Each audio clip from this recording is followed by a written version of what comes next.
man. I'm feeling better this week, thank God. My neck and upper back issue kind of got rectified. But yeah, man. So feeling good, feeling better. Still was keeping up with everything this week. So we got a lot to talk about. We got a lot to do, but we cannot start it until we do it just like we do it every single week. So let's fucking ride. What it fucking do? What it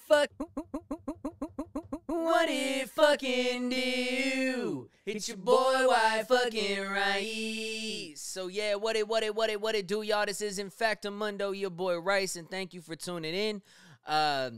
We got a lot to talk about this week. It might be a little bit of a switch up in comparison to everything that we usually do. So like I was saying earlier, it's just I took 60 seconds with Rice off for the last couple of weeks, just dealing with personal issues, dealing with health, dealing with shit kind of getting figured out. So we got all that figured out now, man. We got everything kind of lined up.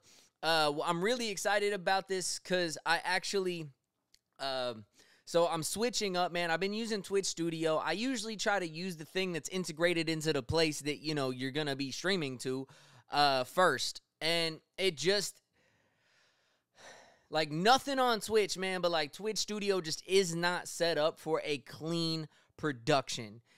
For me, I'm somebody who's all about, like, just top-notch production and just really making sure that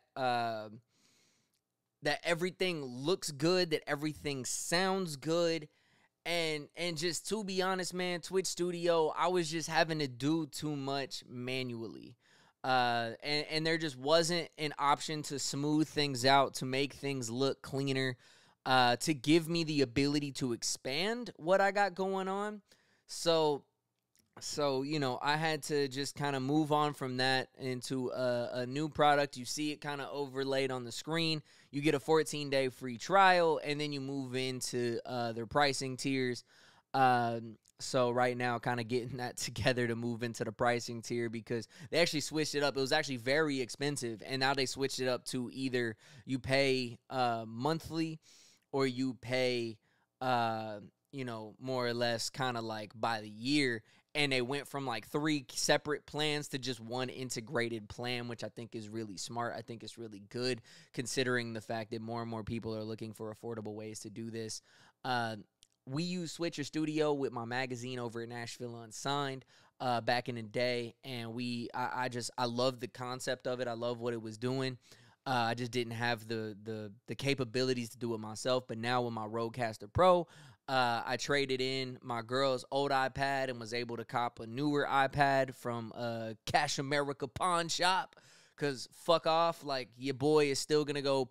Why am I going to drop $1,000 on a fucking iPad when I'm going to Cash America up by Full Sail and be like, what you got? And they got a fucking iPad Pro, brand fucking new looking and feeling and acting. For a couple hundo, man. Like, fuck off, man.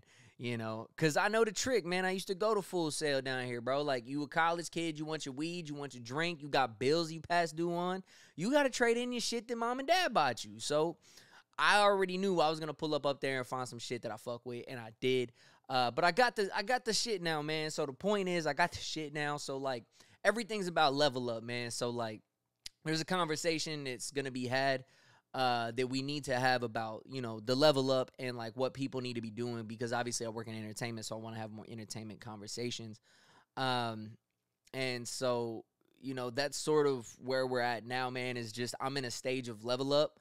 The first few weeks, I decided to get this podcast started when I did because it wasn't perfect. If I waited until now, I would be, 2-3 months behind? This is episode 9 of the actual, like, weekly podcast series, right? Of the 60 Minutes with Rice series. We've got a couple other episodes sprinkled in there with my mom and with Sam Thompson of Buzzkill Blogs, but now it's becoming a reality. Now it's becoming a habit. I've done this every Sunday. I think say like maybe, I think I missed like one Sunday or some shit like that, right? And there's going to be times, there's going to be weeks when I miss this or when I come out late, you know, when I have to record on a Saturday or I have to record on a Monday or maybe a Tuesday. There will come those times, you know? That just is what it is. There's at some point going to be a day when my birthday falls on May 11th, and I'm going to tell all of you, fuck the fuck off. Your boy is going to fucking do it on a different day because I don't work on my birthday. It's a fucking thing. I don't care if I get fired. Like, y'all, I tell people in interviews, like when I go in like interview for a job, I'm like, I'm going to give you 2 fucking stipulations. 1, mid-March, your boy is going to South by Southwest for 2 weeks. That just is what it is. I'm a crew manager down there. I'm not giving that up. Fuck off. I work in the sessions department and meet some of the biggest names in entertainment and film. So fuck the fuck off. As a crew manager of the sessions department, of the sessions conference crew, like I do a lot of really cool shit. I meet a lot of really cool people. Hell, last year I met or not last year, but 2 years ago, I met a lot of really dope people in the CBD and cannabis industries. And it just like, it was a really cool opportunity to sit and talk with them about shit that's deeper than just like, yo, I'm trying to get high, bro. Like, but actually talk about like the strains and talk about like why these things, you know, what the science is behind it all. Like, I get to meet cool people like that. You know what I'm saying? Like, and that's just like, and that's for me cool. Like, I know it's not a giant name, but I have met T-Pain. Like I met T-Pain like 2-3 years ago. I think 3 years ago I met T-Pain at South by. You know, I've met T.I. and Akon at our own private shows that we throw. Like, I've gotten a chance to meet them. You know, there's too much opportunity. So I tell them, yo, fuck up. I'm telling you now, 2 weeks. I need a few days beforehand to travel. I need to work there during my time period, and then I'm going to need a few days to recover because you ain't getting me back here day after South by. Fuck off. The other is my birthday, May 11th. You can guarantee if it doesn't fall on a weekend or some fucking shit, I'm taking it off. Sorry. Like, that just is what it is. You ain't going to change my mind. You ain't going to figure something out different. But yeah, man, we are set and loaded. Again, I'm trying out this new Switcher Studio, man. I'm trying to figure it out.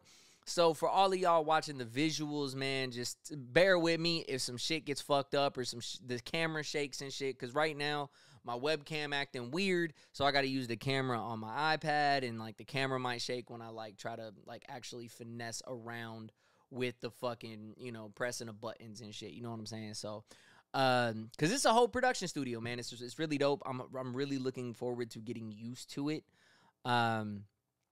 So yeah, man. But yeah, again, my name is White Rice, and we are here today for a steaming bowl of hot takes, as I put below the little fucking White Rice tag, right? So, you know, we're here for a steaming bowl of hot takes. So let's go ahead and get into it. We're about 15 minutes into the original stream, about 8 minutes into the stream deemed for YouTube because fuck YouTube and their shit. Where you can't really, you know, play around with shit that, you know, I respect it. As a creator, I respect how strict YouTube is, but damn. Anyways, let's fuck around and get going, man. So, like, I want to fuck around and switch this over right quick. We're going to open up. First and foremost, I would like to put my condolences out to DMX, who, you know, he, unfortunately... let me scroll this down so y'all can read it.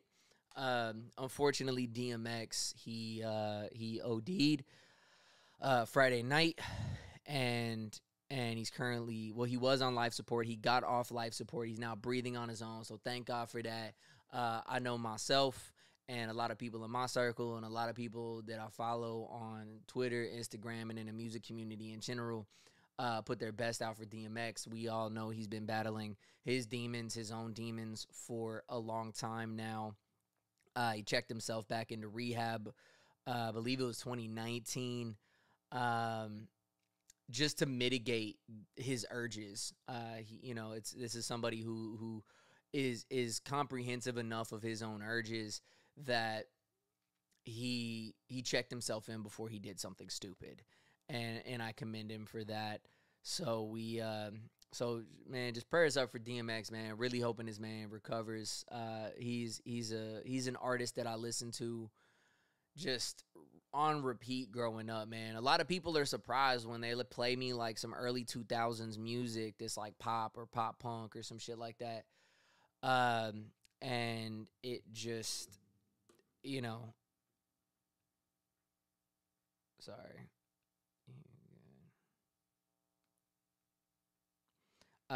You know, it's sad to hear when somebody you grew up idolizing and listening to, especially in the industry that you wind up working in, or end up specializing in, I should say, it you know, it hits you, man. And anytime anything is about an OD, it really hits home for me because that's, you know, that's how I lost my brother, man, was a couple fucking heroin heads fucking shot his ass up and robbed him of his money and left him to fucking die in a bathtub, man. Like, you know, it's like my brother's vice was alcohol, like, you know, and unfortunately, you know, these two dudes just fucking couldn't be about it, man. So, you know, prayers up, man. So yeah, man, just prayers up for DMX, man. Let's just make sure like he's good and we all good. Kind of keeping in the realm of what I specialize in. Sports is my other thing. The Final Four, the NCAA tournament for men and women has been going on.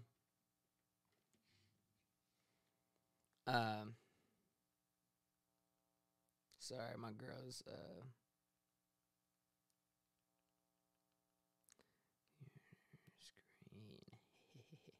my girl's trying to come upstairs, so she wants to know that she ain't gonna be, you know, interrupting nothing. I'll let her know she all good. She good. So it's but yeah, man. So the NCAA basketball Final Four is going on for both men's and women's. So first and foremost, let's kind of talk about yet again the women's basketball tournament fucked up before the Final Four happened, and they left out Arizona from the promo video. Like, how the fuck are you going to leave out a whole lot? There's 4 teams. How you going to leave out 25% of the promo video? Like, shit doesn't fucking make sense, man. It's really dumb. I don't understand it. The NCAA really got to fix this shit, man, because, like, they are fucking up when it comes to the when it comes to the Final Four for women's, man. Like, they are just really, really fucking up. But you know, it's been a really, really good tournament, I would say, for the women's tournament, man. Like, it's, you know, clearly a lot of the top seeded teams really kind of kept their hold on it. I believe it's Arizona versus Stanford now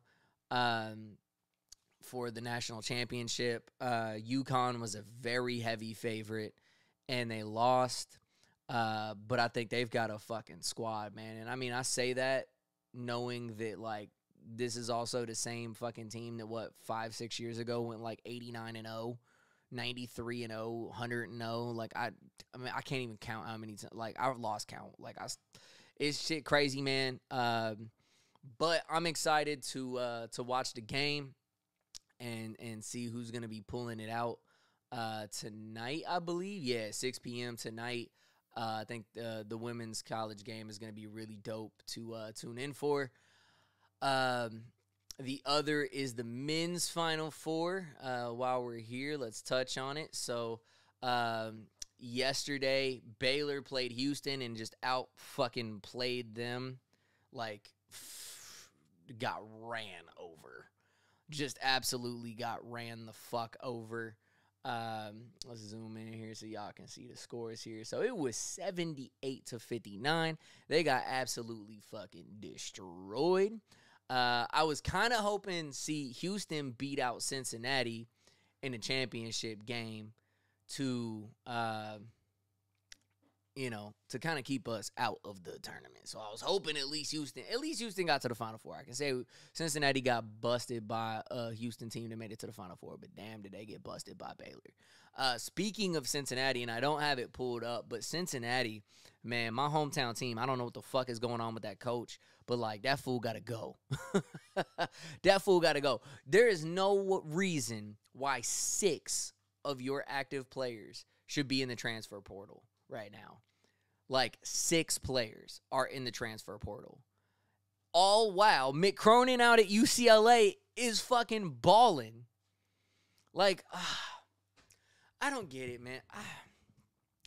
I don't get it. Like, Cincinnati as a program, whether it's football or basketball, is treated as a stepping stone program. And I can understand for football why it's a stepping stone program, but fuck. We used to be number 1 in basketball year after year. We should be okay. Oh, my God. I just don't fucking get it, man. I really don't. I don't get it. Like, there's no active reason why our basketball program should be this fucked up. Consistently. We're a good fucking school. We're a basketball school. We just can't get it over the fucking hump, man. Maybe we need to join the Big Ten. Get in some Big Ten money. I don't know. But the other thing is Gonzaga played UCLA. Speaking of Mick Cronin, Gonzaga played UCLA. I unfortunately did not get an opportunity to watch this game yesterday, but man, have I seen the highlights? Have I seen the conversations? Man, am I pissed I missed this game. 90-93. Goes to overtime, and a half-court heave by Suggs wins the fucking game for Gonzaga, bro. Keep a perfect season alive. Now, low-key in my heart, as someone who grew up a UK fan because of my dad, who watched our team get to the Final Four and then lose to Wisconsin during the year that we had the chance at perfection. Low-key in my heart, I wanted Gonzaga to lose to UCLA. Also, if Mick Cronin's going to peace out from Cincinnati and he goes to UCLA, it would be dope if that motherfucker, as an underdog, which he was the entire time he was with Cincinnati, was always treated as an underdog, could fuck around and, like, put a little chip together. He did a lot for the program. So, hey, I'm with it. Give him a chip. So, yeah, man. So, excited to see that. Baylor versus Gonzaga. We all kind of saw this happening. We knew... and I think that's the thing about this year's basketball, this year's football, was when you eliminate fans and you eliminate the home court, even if you have like 2,000, 3,000 fans in a stadium in some of these places, you're looking at a different kind of time when you think about it, man. Like, you can't have home court advantage if the home court advantage doesn't exist. If your only home court advantage is that your fucking logo is painted on the floor, doesn't change. And, like, I know, man, like, I shoot better at the rec that I'm used to. I shoot better at the park that I'm used to. That just kind of is how it is. Like, that just, Hakuna Matata. But we saw that this year it truly was talent. It was experience. The one and dones, with the lack of the time to practice in the off season before the season started, lack of time for the camaraderie to build with new teammates and shit. Like, you saw the one and done struggle. You saw the Dukes in the UK struggle. They have really bought into the one and done kind of complex.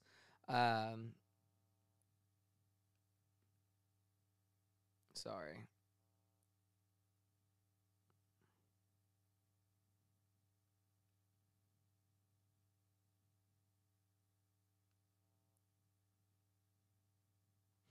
Sorry, man. Just trying to line up a Clubhouse conversation after this for the pod with my homie Kangaroo. So we talking on that. So for me, anyways, I saw this coming. I saw Gonzaga versus Baylor. It is what it is.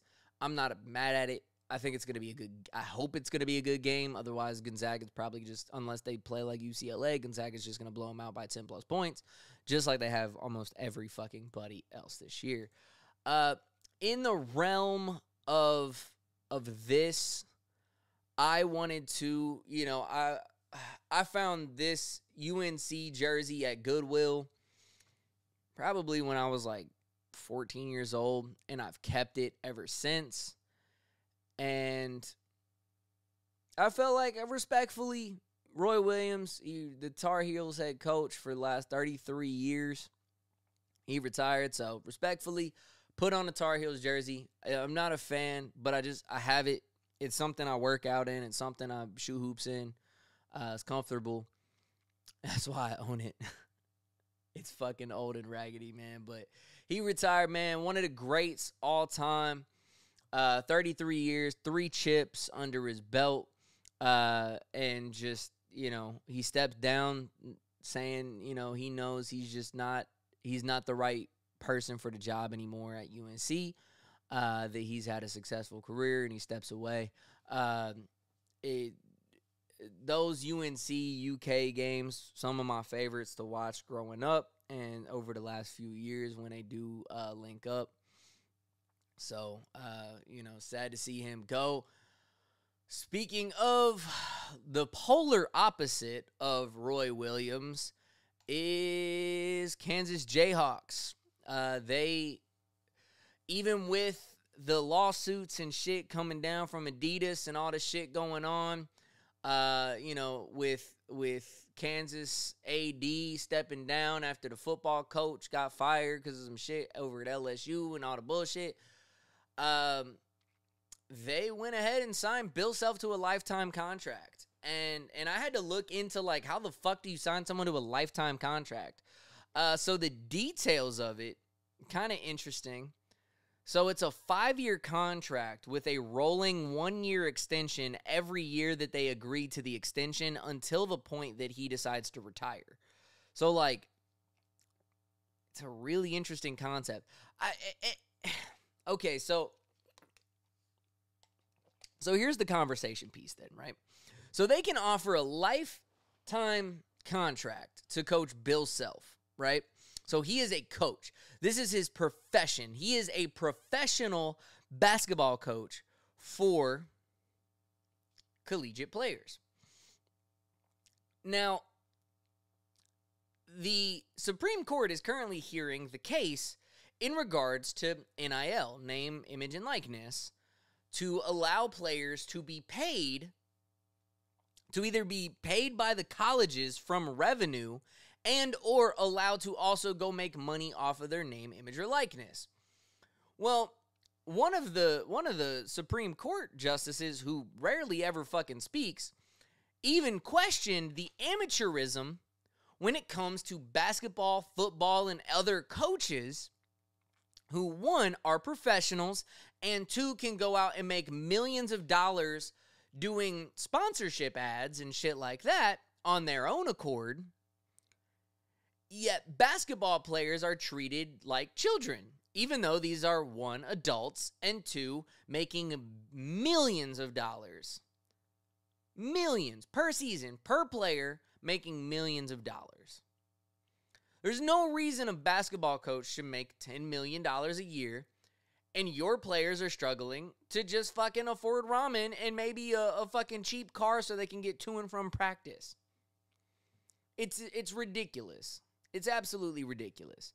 So, this is just, and it's the reason I wanted to bring up this lifetime contract, not because I give a fuck about Bill Self or his lifetime contract. I mean, it's I believe one of the first of its kind in a situation like this. But it brings to question, this isn't amateurism. When your coaches are getting lifetime contracts, when your coaches are going out making $2 million, $5 million, $10 million a year for football, basketball, whatever the fuck, that's not amateur money. It's not. I hate to inform you, but that's not amateur money.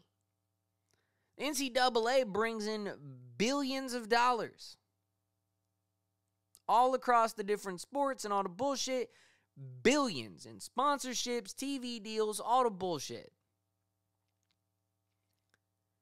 And players are left to suffer. And now, mind you, basketball and football are two of the most highest paying sports when you switch to a pro. So, if you think about it, and that's only for men, because we have yet to get into a world where women are equal. You look at the NCAA tournament between men and women, you see the inequalities. So, also in professional sports, we have the inequality of pay. And now, yes, I know that comes down to viewership and all this, that, and the third, but there's zero reason why fucking Steph Curry should make $40 million a year and the women have a cap like that is maybe 1% of that, 5% of that. It's fucking crazy. I don't give a fuck. I don't care. D-Leaguers. D-League is a very important part of what happens in the NBA. There's no reason that players should be getting paid so fucking little. If you are making so much money, there's no reason people can't have a livable wage. But if college is your opportunity to set you and your family up for success, you've got 4 years of stardom. I don't care if you're in a mid-market or a fucking Cleveland State. I don't care if you fucking attend Cleveland State. If you're the shit at Cleveland State, guess what?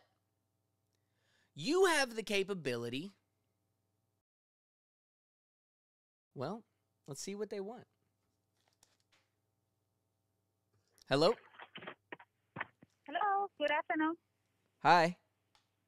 Hi, I'm calling from Walgreens Pharmacy. Can I speak with Nicholas Daniels? Yes, speaking. Yeah, we're trying to set up all the information for the COVID-19 vaccine. I don't know if you have available the insurance because we're trying to look it up here and we don't found it. That would be because I lost my job as a result of the pandemic and I don't have any.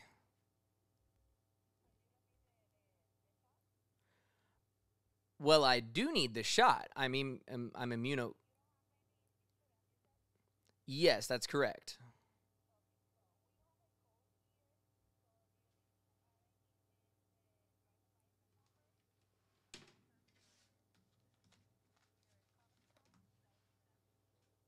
Okay.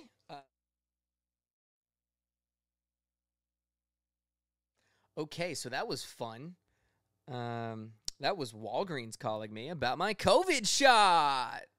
Um, was trying to wait, but there's just too much shit going on in life. There's too much insanity going on in the world. Too many variants going on, and all right. Well, damn. All right. So, anyways, so the clubhouse session is now not happening. Sad, but it's Easter, man. I don't think I said it. Happy Easter to everybody, man. It's actually a special day for me. I got baptized on Easter Sunday back in 2013. I got baptized on Easter Sunday. So this is a special day for me. Now, obviously, with COVID and everything, I was not able to make it out to do any kind of churchly activities. But that is also one of the reasons why I'm considering, taking the leap with my shit and doing this vaccine. 'Cause fuck, man.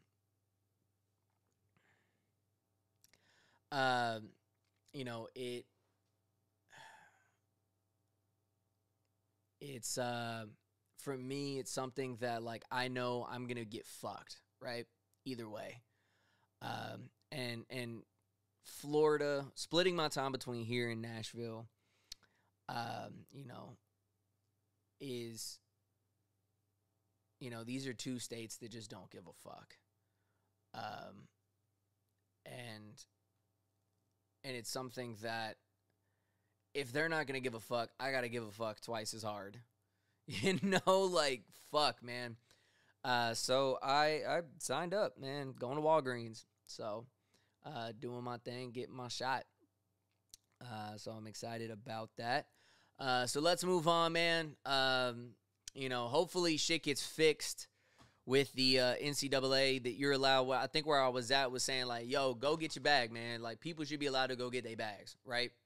So if Bill Self can get a lifetime contract, fucking people should be able to go get the bag. So the other thing is, I think one of the more important news stories in sports anyways over the week was that MLB decided we're going to remove the All-Star game. So after Georgia passed its essentially voter suppression law, it's the SB 202, that kind of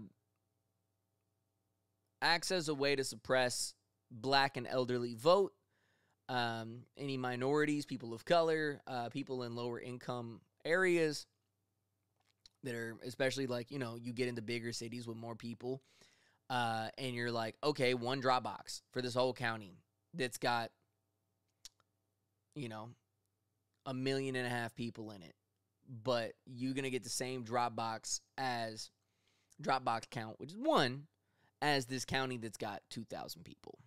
You know, it's a small town. You got a tiny fucking downtown that was built in the 1800s and barely got updated just to have plumbing and fucking electricity, you know? So they decided to move the All-Star game. And actually, I found this article from the Detroit Free Press that's actually dope. That, you know, and it reads, no, baseball isn't woke for taking All-Star game out of Georgia. So this article is actually in response to 45 claiming that, you know, that they call out the woke, in quotations, the woke companies, and like MLB and Delta for more or less like taking a stance on like what's right and wrong. And I understand the concept of, you know, well, you're a baseball player. Like, I understand someone's perspective on that, but like, then wouldn't you say like, well, you're just a plumber. Well, you're just a lawyer. Well, you're just a fucking grocery bagger. Well, you're just a truck driver.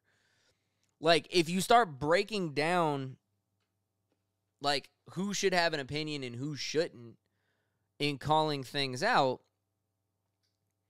you might want to look in the fucking mirror, because hate to break it to you, fam, but like everyone's got a job in this country. It's kind of how, you know, societies work, is like everyone's got a different job that overall, and, you know, gets, you know, everyone gets everything done that helps you do your thing, right? You wouldn't be eating your groceries if there wasn't for a truck driver. So like, you can't just say, well, you're a truck driver, so you have no opinion. Entertainment is a key aspect in what we do as a society, because without entertainment, it would just be the mundane every single day. So baseball, basketball, football, all of that is important. It can seem unimportant in a grander scheme. Like, what do? You play basketball. You swing a bat. You kick a ball through goalposts. Doesn't matter. Each job is essential for our day-to-day mental and physical health, right? Can't just say, well, you're just a gym employee. Gyms are important. Physical health is important. You know, gyms are a new age. It's not the way we can stay healthy, but it's a new age way that we stay healthy, is through a gym. So you need people to work at those places. Like, you can't,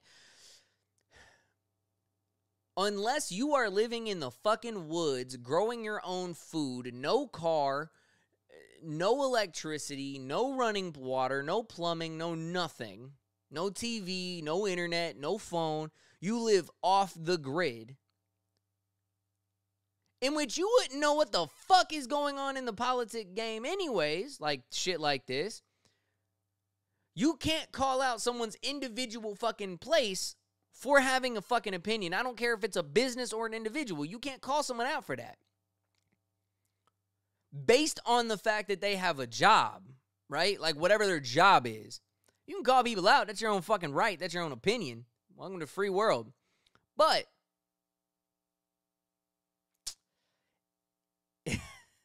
you know what I'm saying? Like, to say, like, you're a baseball player, so you have no right to say that, to be woke.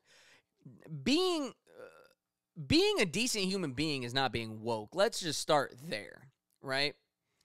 But the funny thing I like to point out here is, so if 45 and Kemp and all these people are calling out MLB, Delta, Coca-Cola, Black Lives Matter, fucking NBA, NFL, MLS, all these companies have stood up and against the racism and stood for inclusivity especially in the last year. Now it unfortunately took a very, very fucking foul incident, a few incidents over the last year to really spark it.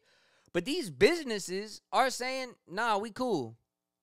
Nah, I don't care if we're Republican at the top. We still understand that there's a free and fair election that just happened from the majority of Americans, and you're over here lying to people and now trying to fix the problem for the people who lied. Like, doesn't work like that. So now they're boycotting the MLB, which MLB is a very white sport. It's a white fan sport. I mean, and I know it's a very global sport, so, like, it's not just white people, but, like, in America, NASCAR and baseball are, like, the fucking thing for white people. Like, I don't know anyone that owns season tickets to the MLB that's not white. I really don't. If somebody in my circle owns season tickets to the MLB for a team in the MLB, just let your boy know, man, because I don't know who you is. You might need to point yourself out. But, like, what are y'all gonna watch? You've already boycotted the NFL because they said, yo, players can need the anthem, man. We cool. Like, Black Lives Matter, support equal rights, all the shit in the end zones. You got Jay-Z running a halftime show, so, oh no, look, it's a bunch of R&B and hip-hop people mixed with white people. Oh no. Like, it's just interesting, man. Y'all boycotting NFL. Y'all definitely boycotting the NBA. Now you boycotting the MLB. You pissed at NASCAR because they told you to take your Confederate flag-looking ass motherfucking shit out the way. Not allowed on the grounds no more. It can't be flying no Confederate flags out here. You the losing side. Gotta go. You mad about that. You mad about the MLS. What you finna watch? What sports you finna watch, fam? NCAA, y'all got mad at them because they allowed players to put equality and equal rights and freedom and say her name and shit on their jerseys. At select schools allowed their students to do that, and the NCAA ain't step in. What y'all finna watch? Like, for real. For all of y'all upset about woke companies, what are y'all finna watch? Because, I mean, you would need to boycott Amazon Prime. You need to boycott Netflix. You need to boycott Hulu. You need to boycott most of the major news networks. Oh, wait, that's why y'all are so fucked up, because the only network you can watch now is Fox News, because they're the only ones willing to lie to you on a daily basis so that you can stroke your own dick about the lies that you want to get caught up in. Interesting. So let's keep shaking and baking, man. So congrats to, and it's not even a congrats to the MLB, man. It's not even something to congratulate. It's just, I think it's the move that needs to get made. And now Stacey Abrams came out too, and she said, yo, like, I don't like the move of them leaving because it's going to cost Georgians who needed the money, whose businesses needed the traffic, things like that. And I understand that concept, right? There's a lot of local Atlanta businesses, especially owned by minorities. There's a lot of local business, like freelancers, people like myself that could have stepped in for events. Like, I know I stepped in and made a nice little hefty bag during the NFL draft. And there's freelancers like that who were relying on that money, right? They had already ordered food. They had already ordered shit. They had already ordered T-shirts or whatever the fuck to peddle. Like, And I know it's going to fuck up the economy, but yo, like, people got to take a stand, man. We saw you fuck up the money and people listen, right? We saw last summer when you fuck up the money, people will listen. Companies will get behind you. Shit can change when you fuck up the money. We are in a capitalistic society. Shit don't change unless you fuck up the money. So the money had to get fucked up. And that's what this is doing, man. It's fucking up the money. Speaking of money being fucked up, I'm getting better at transitions too when I do this shit. I'm getting a lot better at transitions.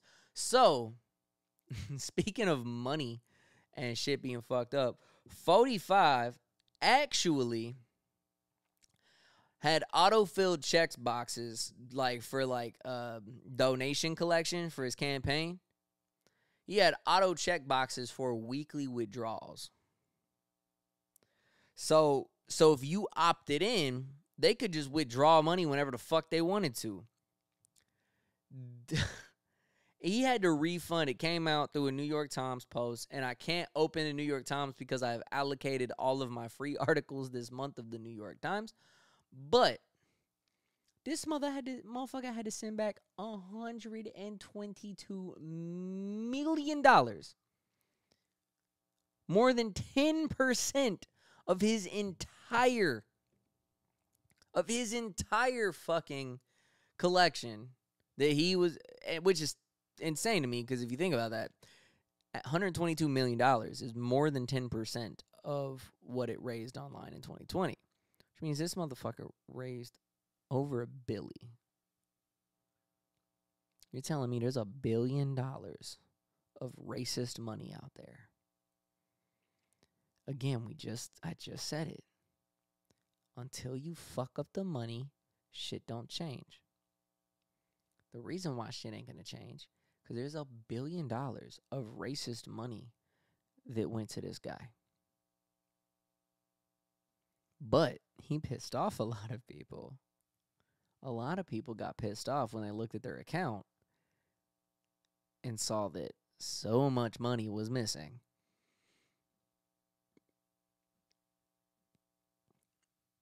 This dude's shiesty as fuck.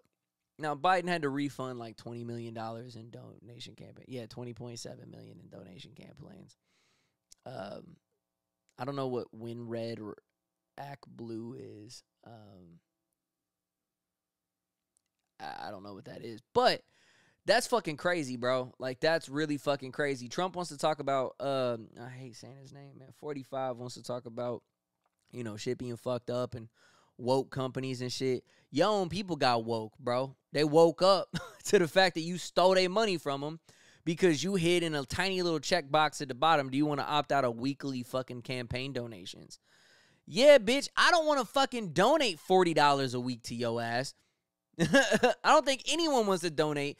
Like, in my position, it doesn't matter what fucking campaign I'm donating to. Local, state, federal, it does not matter. Does not matter the candidate. I'm not giving you $40 a week. I don't care how rich I am. I ain't giving you $40 a week. No, sir. You know why? You already have enough money to do this.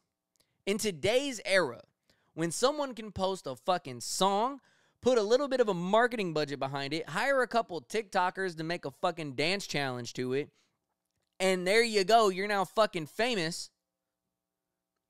Hey, motherfucker, there's ways you don't need to be rich to make it on your own. I thought this motherfucker had a ton of money. Let me try to point. I thought this motherfucker had a ton of money. Trying to figure out. There we go to point. There we go. I'm pointing to him. Yay. This motherfucker said, I'm rich. Look at me. I'm rich. I got so much money. My golf clubs, my fucking restaurants, my shit. Woohoo. Fucking. But yeah, he need to raise all his money, and he's still strapped for cash. Still lost.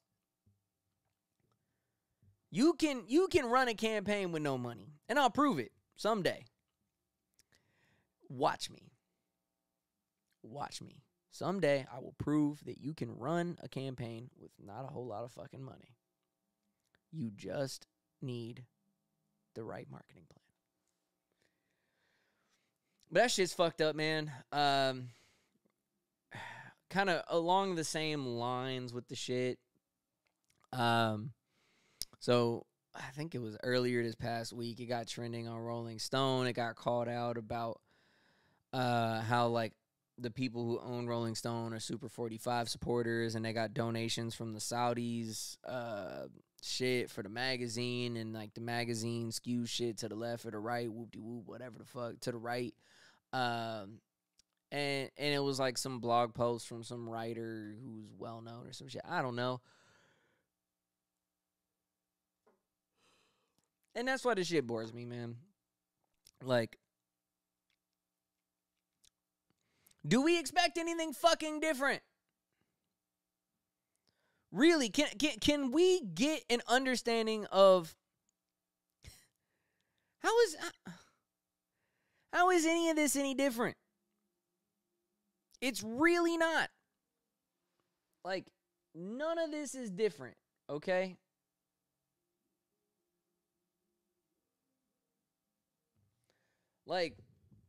Like we can't expect that, like, how do we expect that, sorry, like I said, I'm trying to get used to this new Switcher Studio shit. How do we expect to move forward as a country when we can't even be honest with ourselves? Like, for real. None of this surprised me. People act like Disney is so fucking liberal. I know the motherfuckers sitting up at the top aren't voting for Biden. It is what it is. Disney wants them tax breaks just like everybody else. Amazon wants them tax breaks just like anybody else. Why? Bottom dollar. Money talks. Until money gets fucked up, shit doesn't change. So until one of these top corporations stop fucking playing the fence line, we're going to donate $200,000 here, we're going to donate $200,000 over here. That's what they all do. All these fucking corporations, what they do is they'll donate half to a Democratic PAC and they'll donate half to a Republican PAC. They reach their fucking goal of donation, and then the rest of the time, the executives go out and put money personally to the people they want.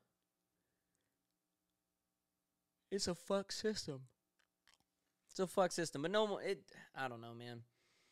Y'all can look into the Rolling Stone one. I'm not really too concerned about it. I want to keep kind of moving on. One of the more disgusting things from this week, so there's a couple really foul fucking things I'm about to get into, but one of the more disgusting ones is Senior Matt Gaetz. So let me go ahead and switch this right here. Wow, that's so smooth. Once I get the hang of this, this is about to be fucking OV for all of y'all. This shit about to be fucking sexy. So let me zoom in a little bit here. We going zoomy zooms. So he's under allegations for a lot of like prostitution and shit like that. But also, and one of the most nasty things is that this motherfucker slept with a 17-year-old. I hate when websites are weird like that with their headers. This motherfucker slept with a 17-year-old. And then was like, oh, these are fucking allegations and whoop-de-whoop and all of this. Now, you know, it's a witch hunt. They everyone who's under sexual, like, harassment allegations or always say it's a witch hunt. I don't know why. Like, it's interesting, too, that a man calls sexual allegation shits witch hunts because it was also white Christian men who hunted witches during, like, you know, Salem witch trials and shit. I mean, think of the fucking irony, right? Like, people like him would have been the motherfucker with a fucking torch of fire and a cross, putting a fucking witch on it and burning her at the stake. If you're a witch, you'll survive the flame. If you're a witch, you'll survive the drowning. You know? The fucking logic of some people, man. But, and I saw it right before I hopped on here. There's an account on Instagram called A Girl Has No President. A lot of very important news for the day. Has a lot of great stuff that gets posted up there. Man, that's what happens when you don't eat all day. You get fucking hungry. Anyways, and tired. So, I actually saw that from, I believe, a British news source that it was confirmed that a girl who went to a Florida, like, courthouse or police or some shit and, like, gave an actual statement saying, like, yes, I had sex with this man before I was 18. Like, that his arrest is imminent, that people in jail that know this dude or, like, know of the dealings are fucking squealing, probably trying to get a deal of their own. This dude is fucking nasty. It's really, really interesting how all these Republican congressmen and lawmakers and shit up there stand on such a fucking high moral ground, right? They say they stand on such a high moral ground, and it's why they vote the way they do. And then this dude's out here fucking showing nude pictures of a girl with a hula hoop, you know, doing a hula hoop while she bare ass naked. I fucked her, and sleeping with 17-year-olds. Fam, I don't want to hear this high moral ground bullshit from the right. Until y'all figure your shit out and, like, actually stand on that fucking moral high ground that you keep claiming, don't fucking say nothing, because this shit fucking makes me sick to my stomach. Like, this is disgusting. These are the people leading our fucking nation, people. If you're not fucking disgusted or outraged at this shit, you should be. It doesn't matter right or left, because Cuomo nasty as fuck, too. But it's really interesting, too, when lawmakers start making a name for themselves, how shit just magically appears, right? Cuomo was in a conversation for Democratic run for president in 2024. And then all of a sudden, magically, all these allegations start coming out, right? Deshaun Watson, he's up to like 24 fucking allegations right now from Houston women. There's no way, over the last 5 years, if any of this is true, there's no way this didn't leak until now, right? And I'm not saying it's false. What I'm saying is it's really fucking nasty when you look at people in places and positions of power like lawmakers or sports players or anybody, men or women, who utilize their position of power and it gets buried by the powers that be. And that's the conversation I'm having. I'm not saying that any of this is false. Now, we have seen it in the past where women or men just jump on a bandwagon and try to get a bag, right? And it really sucks because it ruins the reputations of the people who, like, you know, like a lot of like one false allegation leads to 10, and now there's like this whole like public court of the public opinion, right? And like it doesn't matter now what Deshaun Watson says or does, right? There's going to be an inkling in the back of everyone's mind in the court of public opinion. They're like, yo, you nasty, bruh.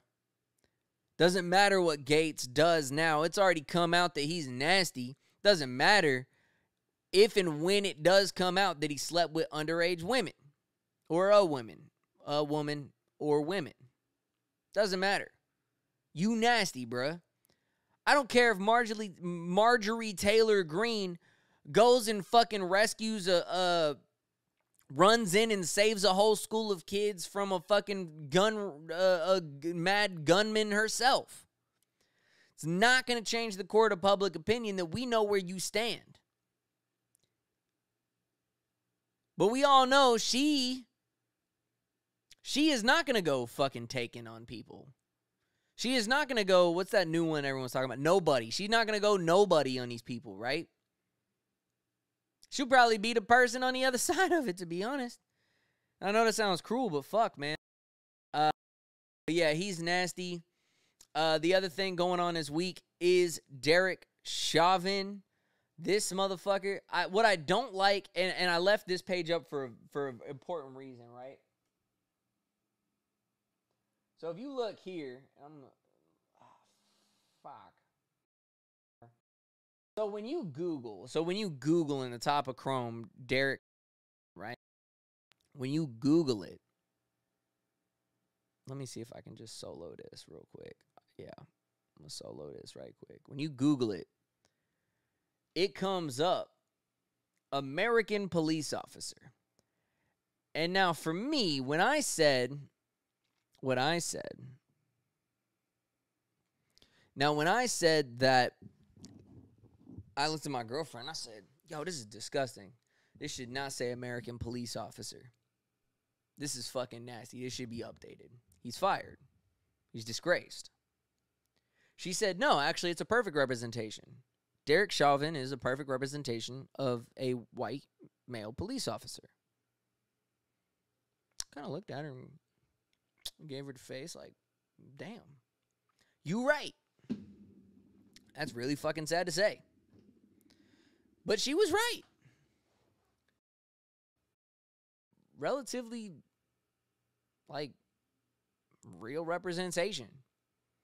Like, people think, like, and I guarantee you, just like with a lot of things, the majority outweigh the minority, but it's the minority that do shit like this within the force that just do some real shit. Now, and I have this one pulled up for a reason. So a Texas teacher actually was doing a mock trial with her class to act as jurors. Oh, it's she actually live streamed the Derek Chauvin trial along with all the video to her classroom and said, yo, you're going to act like impartial jurors. I want you to understand what the process is. Now, I can respect, because like did anything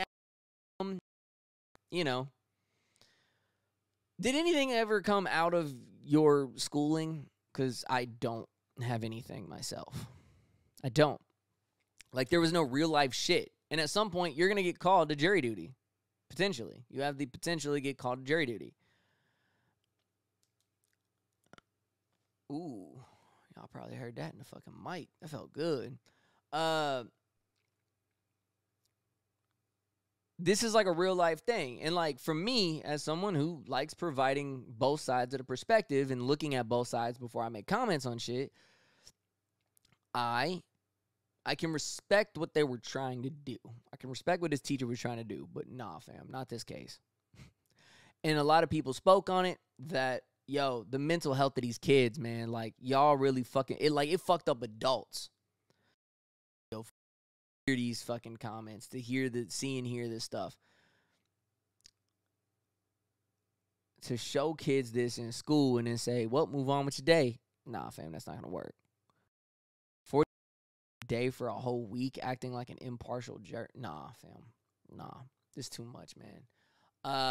With that, there's a lot of shit coming out.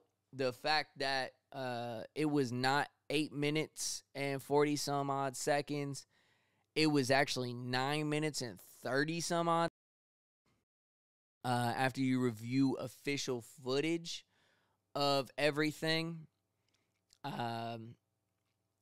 Which means that there's almost another minute of this torture.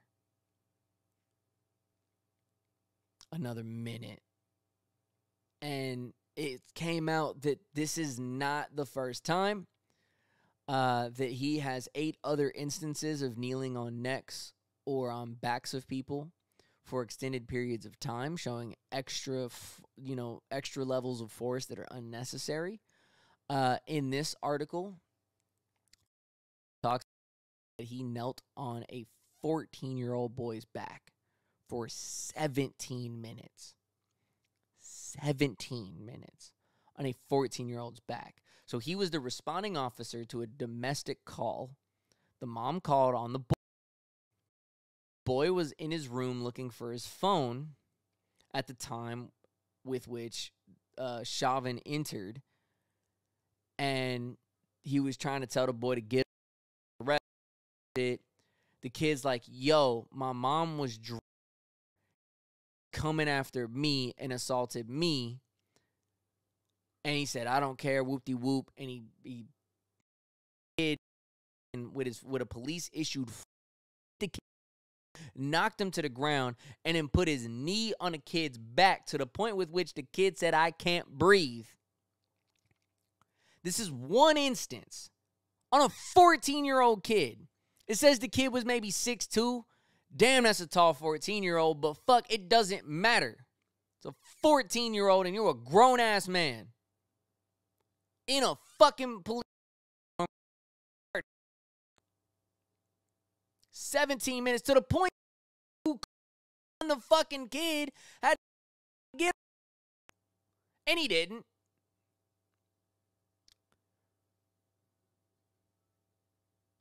It's some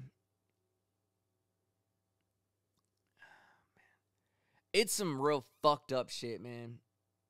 It's some real fucked up shit. A lot's coming out, man. Reading the transcripts of his lawyers and his team trying to like paint shit out like, well, it's police training and it's this and he was just doing as he was instructed. No, you still have common sense. Like, you know, it's a conversation I was just having the other day about, like, you know, using products. Like, we have a Ninja coffee maker, right? The book says to do X amount of scoops, right? Well, I learned that scoop count, it says to do, like, heaping scoops, like, over the fucking, like, you know, like a leveler. It's got learn do that with 5 or 6 scoops, that it blocks the filter. It's too much. When the coffee grounds expand, it blocks the filter and it doesn't drain.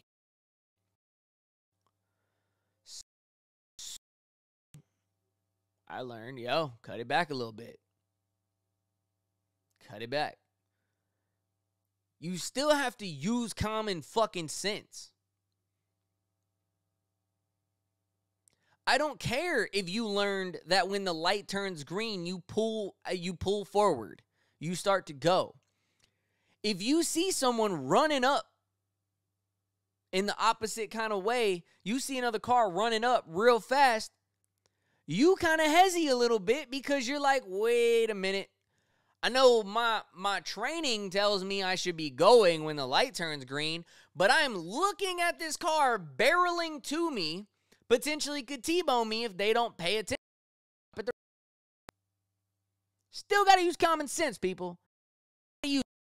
And this dude, what's really is, I'm going to find the quote from the,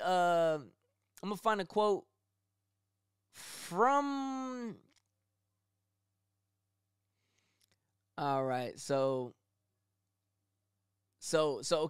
in this, prosecutors wanted to introduce 8 incidents involving Chauvin. Hennepin County District Judge Peter Cahill allowed 2 of them.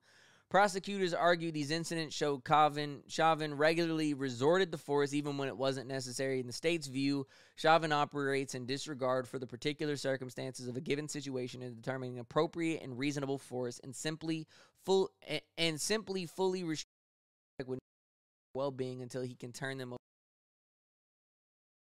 See if I can keep going down. Cahill did not agree with the argument. So Cahill is the judge. He said the real purpose for which the state seeks to introduce evidence of 8 prior incidents is simply to thumper, an officer who knowingly and willingly relishes mixing it up with suspects and routinely escalates situations and engages in the use of unreasonable force, the judge wrote. In his ruling, the judge added that the value of introducing the remaining 6 incidents to prove Chauvin's guilt and by the potential to unfairly prejudice the jury. Okay, motherfucker, you got me on this one. Let's see, I'm heated. Let's fucking talk. Let's fucking talk about this. So the judge is saying that when someone is committing a pattern of violence, regardless, that if there is a pattern of violence, it's inadmissible because that pattern would inadvertently let the jury know this is a sick motherfucker. Let's talk about it. I just got done watching the Night Stalker documentary on Netflix. It's a 4-part series. This motherfucker raped children, kidnapped children, raped and killed people, fucking just ran up and shot people in their homes, breaking and entering, killed 20, 30, 40, 50 fucking, like, crazy amount of fucking people that this dude either assaulted or murdered, right? So they caught him. Eventually. In his trial as someone who's a serial rapist and murderer.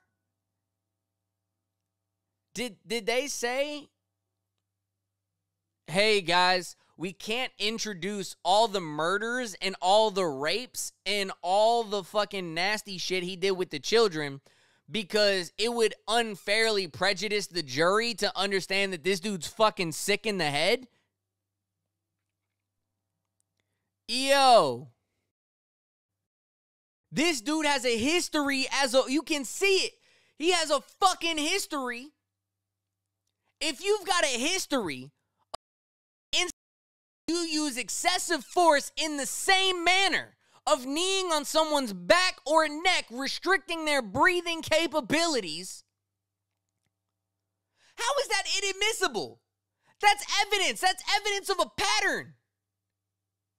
I've never fucking seen this before. Shit, if you fucking do drugs and you keep getting arrested for selling or doing drugs, the judge and the jury and everyone's going to hear how many times you've been in the fucking courtroom. The judge is going to be, and I sat in court for some shit like that. Not for me, but like for somebody else. I sat in court and heard the judge specifically said, you've been in here X amount of times in front of me for this same charge. Right in front of the fucking jury. So we can use that prejudice, apparently we can unfairly prejudice the jury to let them know how many times someone's been arrested for guns or arrested for fucking drugs or arrested for X, Y, Z from A to fucking Z. But except for M, we can't do M because, when it comes to murdering somebody, you can't show the pattern of the abuse that they do to their fucking victims, regardless if they're a fucking officer or not. This dude's got fuck. It's fucking crazy, man. Got me fucking heated this week when I read this shit. Read this shit yesterday. Man. Unfairly prejudiced the jury. This is evidence of a pattern. The evidence of a pattern that eventually led to someone's death. I hope this doesn't set a fucking precedent with other cases where someone's a serial killer and they say, hey, well, actually, in the Derek Chauvin thing, y'all can't bring up the fact that this dude, his prior record, you can't bring up the fact that he was killing animals in his teenage years. You can't bring up any of this because it's going to unfairly prejudice the dark way. And the precedent was set because of Derek Chauvin. This is white supremacy in the system to the max. To say that a white man in uniform has a history of this and you're going to omit what's 2 out of 8? You're going to omit 25%. Or no, you're going to omit 75% of the pattern. Wow. Just absolutely fucking wow. Speaking of absolutely wow and disturbing shit, and I know I don't want to really I'm not trying to end on some disturbing shit, so I'm gonna end on a couple cool things, interesting things that fall more into like my bag. The mass shootings have still continued. Out in LA and Orange County, 4 were killed, including a 9-year-old boy in a business complex. The man apparently knew everyone that he shot. He locked both fences from the inside and committed this, killed the 9-year-old. This is really sad. And then some shit got out of hand in Wilmington, North Carolina at a house party. We shouldn't be throwing fucking house parties right now anyways. It's the same with the fucking spring breakers in Miami. We so fucking close, dog. We are so fucking close to being out of this goddamn pandemic. And yet here the fuck we are. Here we are, yet again. Stupid shit going on, man. And here we are, man. 7 people killed or injured at a house party. Just because some shit got out of hand. This is just, it's sad, man.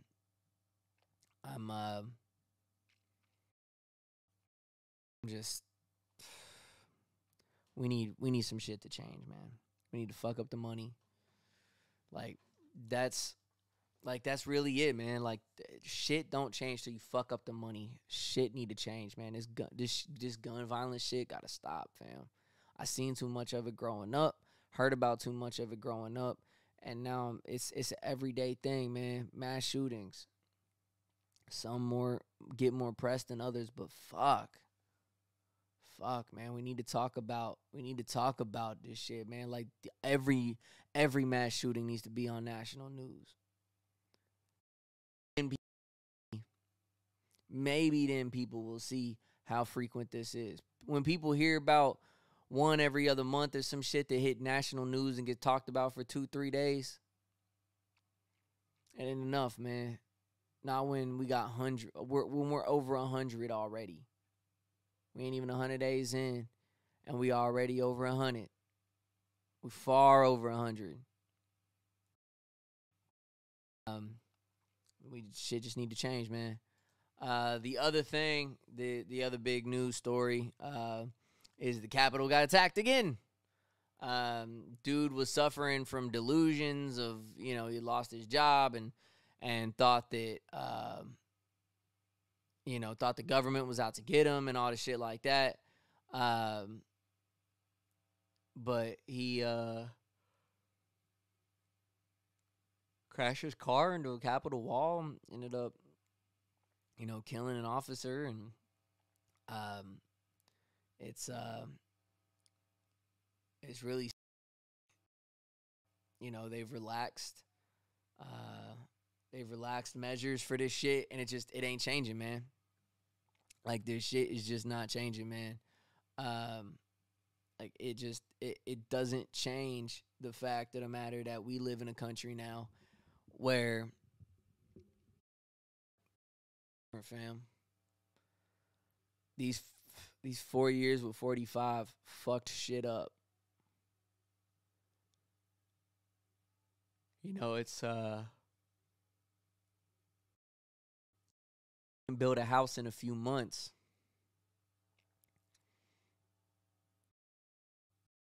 But if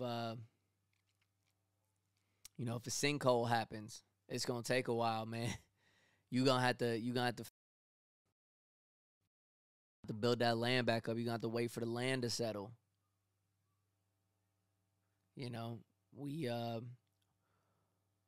It's for land to settle. But prayers up, man, for the family of the Capitol officer that lost his life.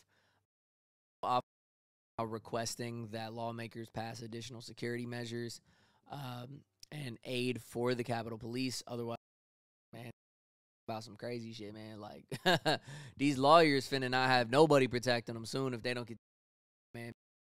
I'm not gonna fly with them no more. So I'm gonna start wrapping this up, man. So I got two additional news stories that I came across right before I started. So the first being this, I saw so USPS. So Nike apparently dropped some the USPS Air Force Ones, right?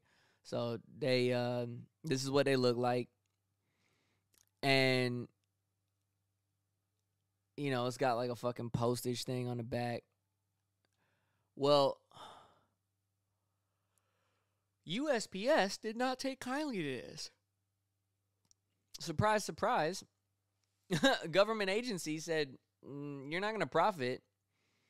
You're not going to profit off of our shit. No. The irony in it all is that Nike is for the whole fucking Satan shoe drop. The fucking irony of it all that Nike is suing them for using Nikes to make their Satan shoes when they didn't fuck about the Jesus shoes. They are suing them, all the while rolling out a non-approved shoe PS using the likeness of US. Man, I would if I was Mischief and Lil Nas, I would step in there right away and be like, no.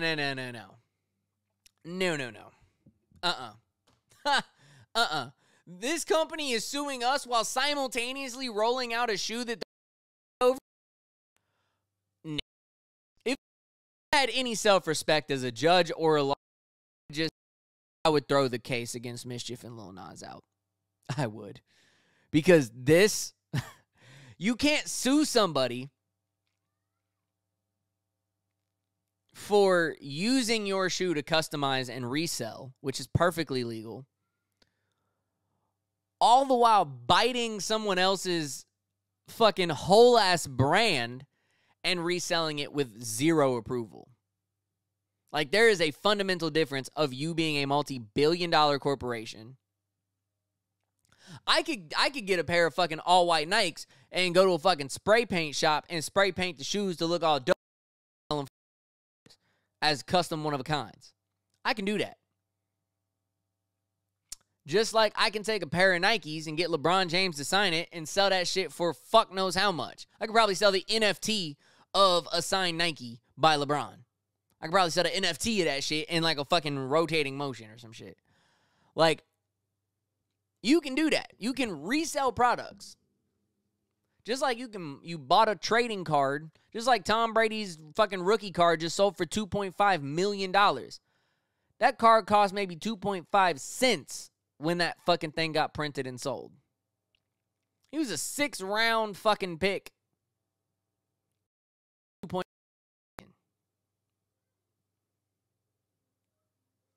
The card company ain't coming at them saying, I'm suing you because you resold my product.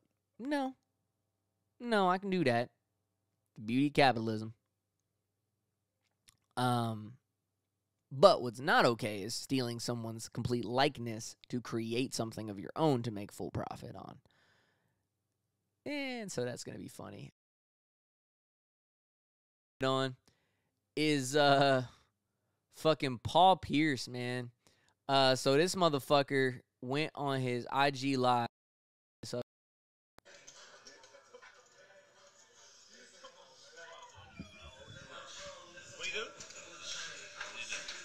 Monica, you should be here. You can make some money, girl. Stop playing. Monica, what you doing? You guys throw some fucking chips, man.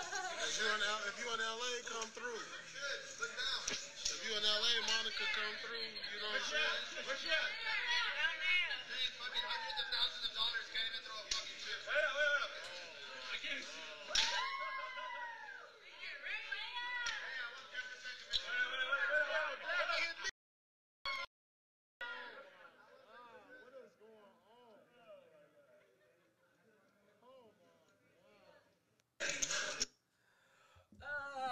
Shit, Paul Pierce, man, what the fuck? And I thought the funniest fucking thing was I saw on Twitter. So Paul Pierce went live with a bunch of strippers and shit, and somebody in the fucking comments Somebody in the IG comments said, "Where's Rachel Nichols?" Oh, fuck. Oh, fuck, man. I saw a bunch of fucking memes floating around about this, man. It is too fucking funny. Yet again, we in a fucking pandemic. Bro, Paul Pierce.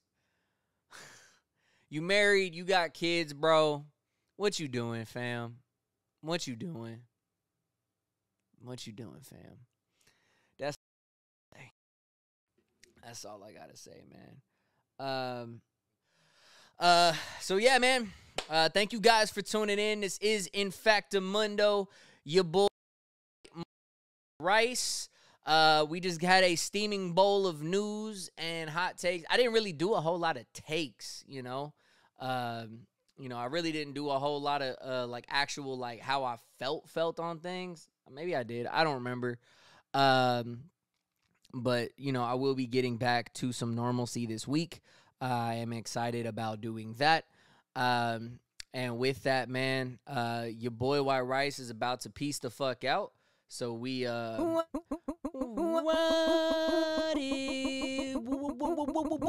it fucking do? It's your boy White fucking Rice.